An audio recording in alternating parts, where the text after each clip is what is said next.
महर्षि,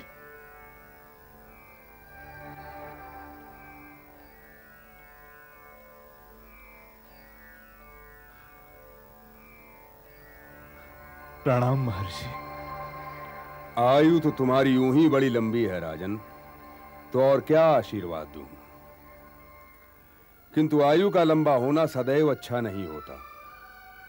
यदि कोई होगा ही नहीं तो जीवित रहकर क्या करोगे? ऋषिवर, ऋषि मोह से मुक्त होते हैं राजन। उनके लिए हंसना रोना समान होता है, इसीलिए वे कड़वे सत्य बोल सकते हैं। मैं तुम्हारे पास एक कड़वा सत्य ही बोलने आया हूं। आदेश दीजिए। आदेश नहीं राजन, परामर्श, हितोपदेश। राजन, द्वार पर खड़े हुए इस महायुद्ध को भीतर आने की आज्ञा न दीजिए। मैं तो स्वयं भी ये युद्ध नहीं चाहता ऋषिवर, किंतु क्या करूं? मेरे पुत्र मेरे वश में नहीं है। तो ठीक है राजन, ठीक है। मैं तुम्हें दिव्य दृष्टि दिए देता हूं कि तुम स्वयं यह सर्वनाश देख सको। नहीं ऋषिवर, नहीं।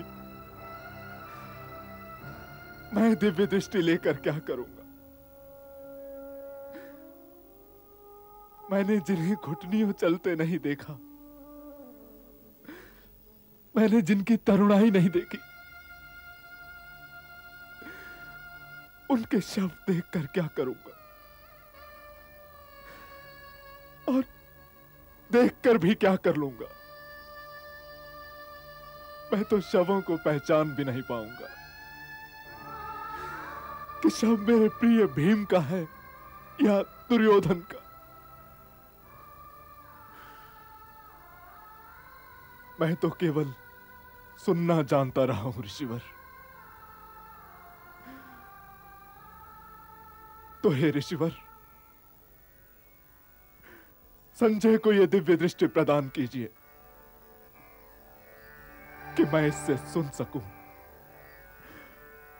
कि कौन वीर गति को प्राप्त हुआ है। जैसी तुम्हारी इच्छा राजन।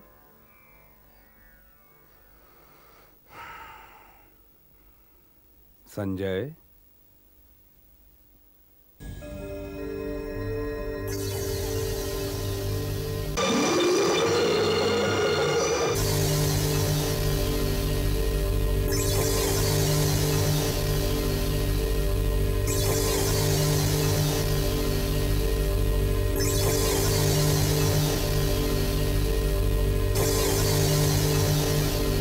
संजय, अब तुम भूत, भविष्य और वर्तमान सब कुछ देख सकोगे। हे ऋषिवर, यदि आप इस महायुद्ध का परिणाम बताने की कृपा करें तो मैं कृतज्ञ होऊंगा। हे राजन, वृक्ष केवल छाया ही नहीं देते, वो ईंधन भी देते हैं। और जिन वृक्षों के पास छाया न हो उनका कट जाना ही उचित है कि उनके रिक्त किए हुए स्थान पर छाया देने वाले वृक्ष उग सकें। कटेगा कौन ऋषिवर? इस प्रश्न का उत्तर तुम्हें संजय देंगे।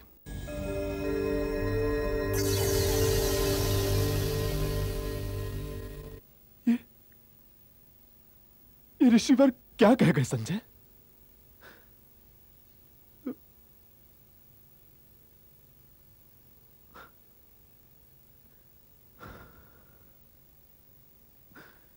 हम युद्ध क्यों करते हैं? भूमि के एक छोटे या बड़े टुकड़े में ऐसा क्या है संजय कि हम अपने नातों तक को भूल जाते हैं?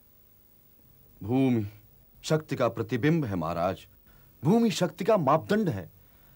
इसीलिए तो लोग उसे पाने के लिए अपना जीवन तक दांव पर लगा देते हैं। शक्ति बिन क्षत्रिय का जीवन अर्थहीन भी तो हो जाता है संजय। इसलिए अपनी दिव्य दृष्टि का प्रयोग करो और मुझे बताओ कि इस समय मेरा पुत्र दुर्योधन कहां है।